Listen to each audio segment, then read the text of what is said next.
Assalamualaikum warahmatullahi wabarakatuh. Jadi guys, hari ini kita akan menerangkan tentang implementasi vector database menggunakan ChromaDB. Jadi untuk studi kasusnya kita menggunakan patient similarity search pada dataset Gallstones disease. Nah di sini untuk dataset Gallstones disease sendiri kita menggunakan 319 sampel pasien. Kemudian untuk fiturnya sendiri ada 38 fitur klinis. Kemudian nanti kita akan melakukan 7 query dan indexing menggunakan HANSW. Nah, ini merupakan gambaran umum dari dataset Gallstone disease yang kita gunakan nantinya. Dataset klinis ini berisi data pasien dengan profil komposisi tubuh dan parameter biokimia darah yang digunakan untuk pasien similarity search. Jadi nanti bersifat tabular mix, jadi menggabungkan fitur numerik continue dengan kategori biner. Nah, kemudian untuk total datasetnya, total barisnya itu ada 319 dan untuk kolomnya sendiri itu ada 39, satu target dan 38 fitur. Kemudian untuk distribusi dari kelasnya tuh dia hampir seimbang ya. Bisa dilihat untuk kelas negatif itu ada 161 sampel, kemudian ada kelas positif 158 sampel, jadi indeksnya tuh sekitar 0,98. Kemudian tidak ada missing value di sini. Nah, ini merupakan pengelompokan 38 fitur klinis. Yang pertama tuh ada demografi untuk 2 fitur, ada age dan gender. Kemudian ada komorbiditas, itu ada 7 fitur kategorik. Terus kemudian ada fitur antropometri dan biokimia darah. Nah, di sini kita bisa lihat yaitu arsitektur dan pipeline implementasi. Nantinya kita akan menggunakan Python client. Jadi nantinya kita ada Jupyter di terminal sendiri. Kita untuk preprocessing, query dan benchmark. Terus juga nantinya kita juga akan deploy di ChromaDB server. Jadi kita menggunakan Docker container nantinya. Kita nanti tahapnya itu ada preprocessing untuk standar scalar, kita menyamakan skalanya, kemudian embedding dari 38 fitur tadi ke vektor 31 dimensi, kemudian nanti kita indexing menggunakan HSV Cousin, dan nantinya kita akan query dan mengoptimasi. Nah, kita bisa lihat di tahap pertama itu ada preprocessing dan embedding data. Di sini kita loading dataset menggunakan pandas atau decimal comma. Jadi kita dimensinya dari 319 baris dan 39 kolom dan tanpa missing value.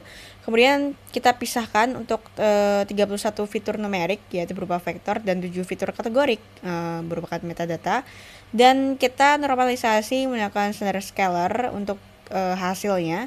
Resultnya bisa kita lihat bahwasanya minnya itu sudah mencapai 0 dan standard deviation itu 1. Untuk apa? Untuk menyetarakan skala antar masing-masing fitur.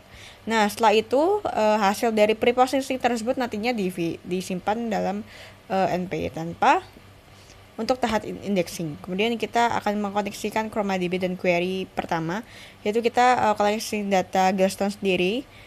Terus kemudian untuk M16 dan IF-nya 100, kemudian untuk 319 pasien tersebut nanti di-insert sebagai vektor 31 dimensi bersama metadata. Kemudian untuk query 1 sendiri kita melakukan KNN baseline, jadi mencari 10 pasien paling mirip, pasien dengan ID 000. Dan di sini bisa kita lihat di gambar di kanan itu ada top 5 hasil berstatus sama atau 0 di bagian statusnya, yaitu bersifat negatif dari Gallstone sendiri. Kemudian untuk query yang kedua kita melakukan filter status positif, kita melakukan pencarian kasus-kasus yang statusnya itu 1 yaitu positif. Di sini kita melihat pasien ID, menampilkan pasien ID yang statusnya positif, dan semuanya itu hasilnya sesuai dengan filter 1, berstatus 1 sesuai filter maksud saya. Jadi di sini tuh filternya tuh kita menggunakan cohort matching. Kemudian untuk query yang ketiga kita menggunakan multi filter atau diabetes and hyperlipidemia. Di sini kita ada compound filter. Jadi kita bisa lihat cuman hanya satu pasien yang memenuhi kriteria, latensinya tuh sebesar 8,57 milisecond kalau bisa kita lihat di query ketiga. Kemudian untuk yang di query kedua kita bisa melihat itu latensinya tuh sebesar 7,36 milisecond. Jadi bisa kita lihat kalau misalkan semakin spesifik filternya itu semakin banyak waktu yang dibutuhkan untuk pencarian. Nah, ini untuk query yang selanjutnya itu ada out of sample, jadi clinical decision support. Jadi di sini kita mensimulasi pasien baru, misalkan kita masukkan H055, BMI-nya 32, glukosnya kita masukkan 145, TZ-nya kita masukkan 240, LDL-nya kita masukkan 165. Dan ternyata sistem mencari 5 pasien historis paling mirip dengan profil hipotesis tersebut, dan terjadilah prediksi via majority vote.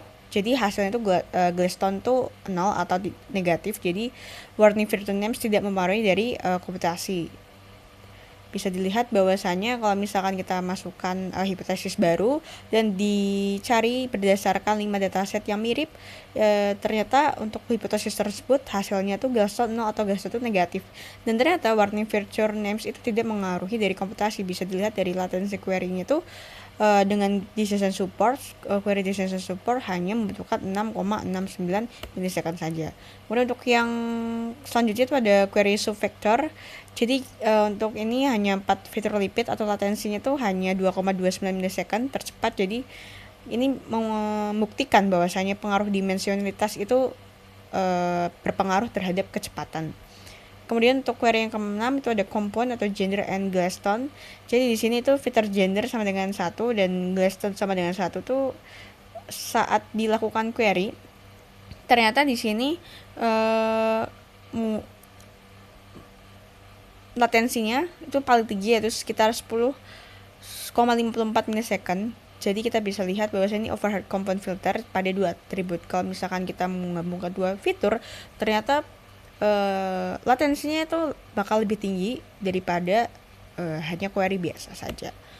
Nah, jadi ini adalah analisis top cut terhadap latensi. Kita bisa lihat bahwasanya ketika kita melakukan eksperimen 10 kali per nilai K, yaitu ada 5, 10, 25, 50, 100. Kemudian ada latensi itu kita bisa lihat hanya naik sekitar 2,95 milisecond atau K sama dengan 10 ke 3,95 milisecond atau K sama dengan 100. Nah, K itu ternyata di sini naik 20 kali lipat. Jadi latensinya itu hanya naik marginal saja, membuktikan bahwasanya efisiensi HNSW atau kompleksitas dari O log N itu bukan ON. Nah, saat dilakukan HSW dengan parameter tuning atau optimasi dari hasil 5 konfigurasi recall itu bisa dilihat 10 atau sama dengan 1 untuk semuanya. Nah, bisa dilihat kalau misalkan di sini kita menggunakan M-nya 8, CE-nya 50, SE-nya 50, didapatkan latensi itu 1,822 milisecond dan build per second-nya itu 0,10. Dan kemudian bisa kalian baca sendiri di masing-masing tabelnya. Jadi interpretasinya itu semua konfigurasi recall tuh bisa bilang sempurna ya, karena ini adalah set kecil atau 319 vektor saja. Kemudian untuk pemilihan parameter ditentukan keseimbangan antara latensi dan build time sendiri. Dan ternyata ditemukan bahwasanya Cousin dan Prevail alternatif itu strategi yang paling efisien. Nah, kesimpulannya kita bisa dapatkan dari percobaan ini adalah yang pertama embedding atau 31 fitur klinis via vektor standard scalar itu mencegah bias dari skala dari masing-masing datanya tadi. Kemudian ada indexing dengan HNSW efisien, itu latensi rata-rata di bawah 11 milisecond untuk 319 pasien. Kemudian untuk 7 query yang pure KNN atau metadata filter, multifilter, out of sample, subvector atau top K, itu yang sudah tadi kita lakukan. Kemudian saat melakukan optimasi HNSW tuning recall itu bisa dibilang sudah sempurna saat melakukan Gaussian plus per pre-filter paling efisien. Nah, kemudian untuk pengaplikasiannya nanti bisa diaplikasikan pada pasien similarity search untuk clinical decision support.